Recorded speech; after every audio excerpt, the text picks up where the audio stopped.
Hello and welcome back to the Review on the Football Zone and to a weekend review, reviewing the Premier League action from this past weekend. And let's get straight into things with Arsenal against Nottingham Forest. Arsenal 3, Nottingham Forest now. A comfortable win for the Gooners. Zubimendi in the 32nd minute, Gyökeres just after half time, and Zubimendi again with 10 minutes to spare. And yeah, this was dominant from Arsenal. It's going to take time for Ange ball to take effect at Nottingham Forest, as we can see here. But for Arsenal, a really decent win. And aside from that late goal at Liverpool, they've looked really, really strong so far. No Isak, no problem for Newcastle as its new summer signing, Nick Waltmeade, got the goal to make it 1-0. And yeah, in the 29th minute, and that was all she wrote in terms of the goal scorers. Newcastle coming away with the win, and you'd have to say it was deserved. A big, big win for them. Wolves still rooted to the bottom of the table without a point. Newcastle, it feels like a big win for them. Get their first win of the season, hopefully. For their sake, get the momentum going as well. So I think, yeah, they'll be really pleased with that, and I think it's big for Nick to get a goal so early on. Moving on then to another new signing having a big impact. I thought Kevin was absolutely outstanding as he came on against Wolves, and yeah, it was a late goal from a corner, a Goodmanson own goal gave Fulham the win, and yeah, a big, big win for Fulham. There wasn't much separate the two sides, and for Leeds they'll be absolutely gutted. It's these sorts of moments that, yeah, you feel like will really make a big difference come the end of the season. So huge disappointment for them. But for Fulham, I've been relatively uninspired by them as well. But, you know, it's just that moment of quality that makes the difference. Moving on into Everton 0, Aston Villa 0. At Goodison Park, not at Goodison Park anymore, is it? It's at the Hill Dickinson Stadium. And yeah, this was a game between the two sides where Everton, you know, I would say definitely had the better of the game, and we'll be wondering how they didn't win this. Villa, you know, still yet to get a goal, which will be big concerning for them. But I mean, they were very unlucky Everton not to win this, so I think they'll be slightly more of the frustrated side. But for Villa, yeah, they've got a lot of improvement to make, that is for sure. Moving on then to another 0-0, Crystal Palace 0, Sunderland 0, and I think it's definitely fair to say that Sunderland will be the better team coming out of this. Crystal Palace kind of dominated the game, had the better chances.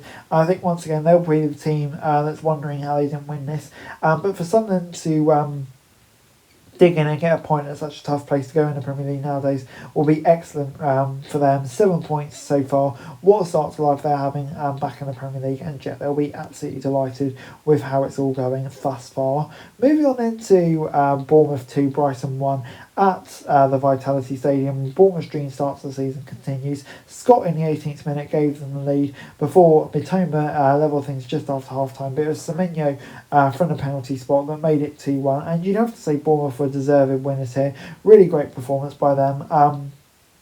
Fully deserved. But for Brighton, yeah, not quite clicking here. I think you'd have to say that Bournemouth were the better side, but yeah, for Bournemouth, an unbelievable start for them. The pressure continues to grow on Graham Potter as West Ham were defeated 3-0 at home by Tottenham. It was Sarr in the 47th minute who gave Tottenham the lead. Souček then received a red card in the 54th minute, and Bergvall and Van der Ven scored the winners for Tottenham. And yeah, you'd have to say this was a deserved win for Tottenham. They play really well. Positive signs for them. Moving up to third, they'll be absolutely delighted with that. But West Ham in the relegation zone, obviously with just that win against Forest, it's a concerning start to the season for them. I think that's fair to say.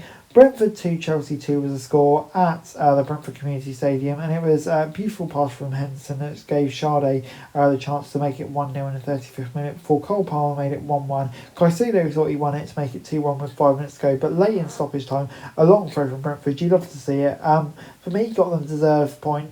Yeah, Keith Andrews adopting to long throw approach. I have to say I'm massively in favour of it. But for Chelsea, kind of dominated the game. But I also thought Brentford created some decent chances. So on the whole, I'd say a draw is a fair result. Moving on into Burnley 0, Liverpool 1. And yeah, obviously this was rearguard action from Burnley. You can say they were unlucky not to get a point. Ugochukwu was sent off late on, but a penalty in the 95th minute from Salah, a really stupid penalty to give away from Hannibal. Didn't need to use his hands, and after such a grave effort from Burnley to chuck it away like that would be absolutely infuriating. So yeah, Mo Salah clearly lost away the penalty, and Liverpool slightly fortunately keep their winning start alive. Moving on into Man City against Manchester United, and yeah, this is a game which Man City absolutely dominated. Foden, great to see him back in the score sheet, and Haaland scored the goals. Haaland with 2. And yeah, it really could have been more. Man City were great, but yeah, I think United just looked lost, and you know, you kind of get to the point where you just feel like with Ruben Amorim is it ever going to work out? Because it just doesn't seem so at the minute. And before I go, we're going to do a quick preview of the football coming up this week. There is a lot going on. The return of the Champions League, thank God. And we're going to start off with Tuesday's matches. Bilbao against Arsenal and Tottenham against Villarreal. Obviously 2 Spanish clubs, but I think it's 2 teams that these two teams will be expecting to get a win against and really kick off their Champions League positively. And I think they both will get a win. On Wednesday, though, we've got 2 very interesting games. Liverpool against Atletico Madrid, Bayern against Chelsea. And yeah, this will be interesting. Will we finally see Isak for Liverpool against Madrid? It's going to be interesting. I think Atletico will be there to kind of get a draw. That's what they'll be aiming. Will Liverpool be able to break them down? I think they will. I think Liverpool will probably get a narrow win for this one. But for Chelsea coming up against the likes of Kane and Elise, etc., I think this could be a very tough game for them. And I feel like Bayern can come away from that one with a victory. And then on Thursday, Man City against Napoli, Newcastle against Barcelona. I think City will have too much to beat Napoli, and Newcastle against Barcelona. What an incredible atmosphere that's going to be at St James's Park. I think Newcastle will take a point, but you look at the quality that Barcelona have, I feel like it will probably be a Barcelona win there. And then in the EFL Cup, a few intriguing matches. Brentford against Aston Villa. I think this is a great chance for Villa to finally get their season up and running, but who knows? I feel like that could be a game that goes maybe all the way to penalties. Palace, I think they'll probably get the job done against Championship side Millwall, and then Ange Postecoglou will be looking to get his first win against Swansea, and I think that's a good chance for him to get his first win under his belt. That's it for this video. Thanks very much for watching. Remember to like, share, subscribe, follow us on our socials, link in the description below for daily football news, meme and content. Subscribe to our other channels on screen right now, that'd be greatly appreciated. Thanks very much for watching. Peace out.